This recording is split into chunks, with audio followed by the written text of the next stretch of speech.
Hi, welcome back.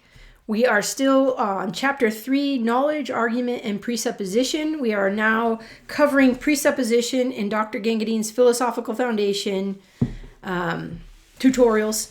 So we're on this section of the chapter called Presupposition, our most basic concept. We know basic things by reason and argument, which we went over. Basic beliefs are about basic things, and basic beliefs are about basic concepts. So you've been wondering, what's a basic belief anyway? Now we're about to find out. We can identify basic beliefs and their different worldviews by identifying the basic concepts. The most basic concept is about existence, whether something is or is not. So what's the most basic thing we can say about this? It is, right? And that's more basic than it's a pencil or it's plastic or it's black. The most basic concept is about existence, whether something is or it is not. It is blue. It is long. It is used for writing. Assumes it is. It is assumes the distinction of now and not now. So it is existing right now, but maybe not in the future. Whether past or future. Past and future are further distinguished by always and not always. What has always existed in the past and will always exist in the future is eternal. What has always existed in the past and will always exist in the future is eternal. That's what eternal means, right? What has not always existed is not eternal. It is temporal. So here he's making the distinction between eternal, always, and temporal, not always. So there are two kinds of existence, temporal and eternal. Of these two, eternal is more basic than temporal for two reasons. Logically, the mind cannot stop with temporal. It asks, where did it come from?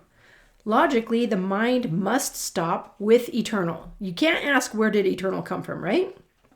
Oh, he just said that. We cannot ask, where did the eternal come from? Ontologically, what is eternal would be the source of what is temporally. So logically, we can't ask where eternal came from, and ontologically, whatever exists temporally would have its origin in what is eternal. So, an eternal being is logically and ontologically more basic than a temporal being. Our most basic concept of being is eternal, and the most basic belief is an answer to the question, what is eternal? So you can ask yourself, what do I think is eternal? That is your most basic belief, the answer to that question. In philosophy, after epistemology, the question of metaphysics, what is real, is most basic. The distinctions in epistemology, as we saw, were between those who say basic things are not clear, skepticism and fideism, and those who say knowledge is possible, either by reason, rationalism, or by experience, empiricism, or by rational presuppositionalism. Reason is the test of the meaning of basic beliefs. In metaphysics, the distinction is between those who say all is eternal in some form or other, and those who say only some is eternal. None is eternal is logically self-contradictory and therefore meaningless. We'll go over that. Oh, I guess he's going to go over it right now. None is eternal is logically self-contradictory and therefore meaningless and cannot be true, as we will soon see. Okay, we will further subdivide these two basic views and identify the historical manifestations of these views. Before doing so, we should clarify a bit further the meaning of eternal. Okay, so pause. He just said that either all is eternal or only some is eternal is true. So going back to that square of opposition, but he's going to show that. He's not just claiming it. He's going to show that in the metaphysics section. And then he claims none is eternal cannot be true. So he'll have to show that as well, right? So you be on your guard. Does he show it? That which is eternal has always existed and will always exist. It did not come into being, okay? It is independent of other beings for its existence, for it is self-existing, not having come into being. Whatever comes into being is dependent and likewise finite and changeable. What is eternal does not depend on another for its continued existence. It is self-maintaining. And what happens in it is to be explained from within itself. It is self-explaining. If anything lacks the qualities of being independent, self-existing, self-maintaining, and self-explaining, it cannot be eternal. We should also distinguish what is eternal in time, that is, what is aveternal, from what is eternal outside time, where time is an aspect of things created. What is everlasting, continuing on forever, could have had a beginning and need not be eternal, that is, without beginning. So notice he's making a distinction between eternal, no beginning and no end, aveternal, eternal in time, which we'll see has a problem, and everlasting, which is something that has a beginning but goes on forever. The status of a timeless eternally applied to God has been questioned by, for example, open theists. And then he gives a footnote. The status of an eternal being in time has raised the question whether time can be infinite and whether the infinite is divisible, as in the Kalam cosmological argument. The Kalam cosmological argument was developed in medieval Islamic scholasticism. It shows the necessity of a first cause based on the impossibility of an infinite temporal regress of past events. These questions will require clarification of the nature of time, but do not now, for now, obscure the distinction between what is with beginning and what is without beginning. So he will talk about the problem of eternal in time, in the next chapter, I think. And he also does discuss it briefly in this book. And he also shows some philosophers who get stuck in that problem. Okay, we're going to move on to the next section, most basic belief. The most basic beliefs about what is eternal are all is eternal and only some is eternal. Since these are contradictories, only one can and must be true. So there are not a lot of basic beliefs out there. Under all is eternal are included material monism. All is matter and matter is eternal. Monism means one. There's one thing only that exists, and it's matter, and it's eternal. Matter is extended and non-conscious. Spiritual monism, all is spirit, and spirit is eternal. Spirit is conscious and not extended. And dualism, both matter and spirit exist, and both are eternal. So we have, under all is eternal, three options. All is matter, or all is spirit, or all is spirit and matter. So you can see we're going through logical options here. For logical completeness, we can add the category of logically possible worlds to include logical possibilities imaginable, which are neither monist nor dualist. Okay? Under only some is eternal are included all beliefs in God the Creator, Judaism, Christianity, Islam, deism, where what is eternal would have brought into existence or created what is not eternal. Okay, so we have two categories of being. Everything is eternal or only some things are eternal. And under each, we have a few options.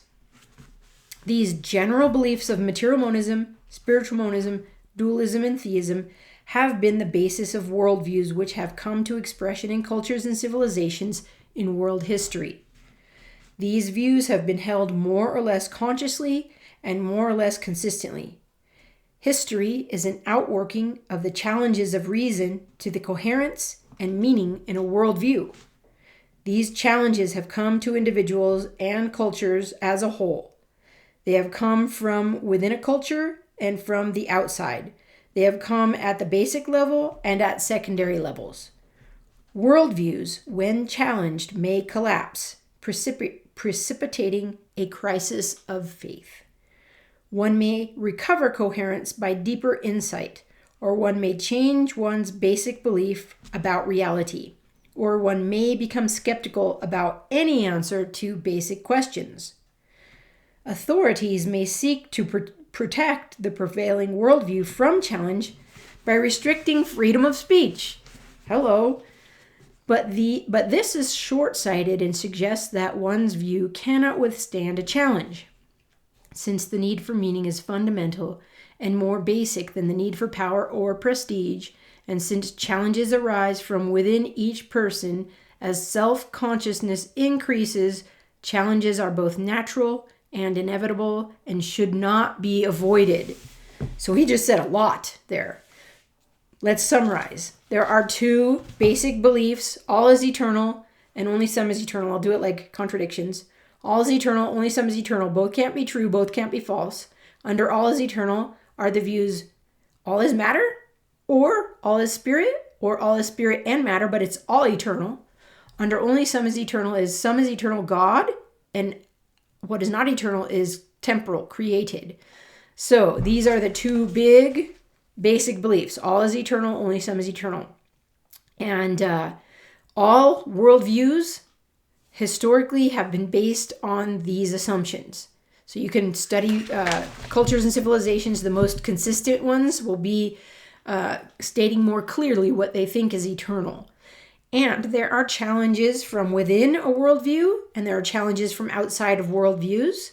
These challenges are tests of the meaning of the worldview, and some views aren't around anymore. I mean, why don't we believe in the Greek gods anymore? Because the challenges were unmet, or when met, the views appeared to be meaningless. So the first philosophers challenged the Greek belief in the gods, and that challenge wasn't something that they could overcome. So a new view comes into focus. So in our day, the major challenge is between all is eternal in the form of matter. We can call this naturalism. We can call it secularism. This world is the only world. And theism. This is at least in the West. Judaism, Christianity, and to some extent Islam. But globally, we have Hinduism, Buddhism, all is eternal. We have dualism, Greek dualism, Zoroastrian dualism. Some say Latter-day Saints are dualist. I'll let you guys work that out. Not in my comments. And some say Latter-day Saints are monists. So I will keep thinking about it. If you look at the literature, it'll become clearer. And then theism, there are challenges within theism. So if secularism is an external challenge to theism, belief in God, within theism there are divisions. There's Judaism, Christianity, Islam, and then within each of those there are divisions, further divisions. But those aren't basic disputes. The basic dispute is, does God exist or not? Okay, all is eternal says not. Only some is eternal says God does exist. So that's the basic dispute. Now we are into metaphysics. So we've just wrapped up epistemology in chapter 3, and now we're transitioning to metaphysics and chapter 4 of the book on eternality and causality. I can never get the lighting right here. Eternality and causality. There must be something eternal. So he's going to provide an argument, and it's going to show why none is eternal is not possible. So if you love arguments, that's the next chapter. We're going to start using the tools of epistemology applied to metaphysics to start seeing what is clear. So the method for seeing is reason and argument. And now we're going to see, applied to basic beliefs, what is clear, what can we know about metaphysics and then ethics. All right, thanks for joining me. Don't forget to like, subscribe, and share. Get your friends in on the conversation, and let's see if we can revive civilization through philosophy. Doing good philosophy. All right, thanks. Take care.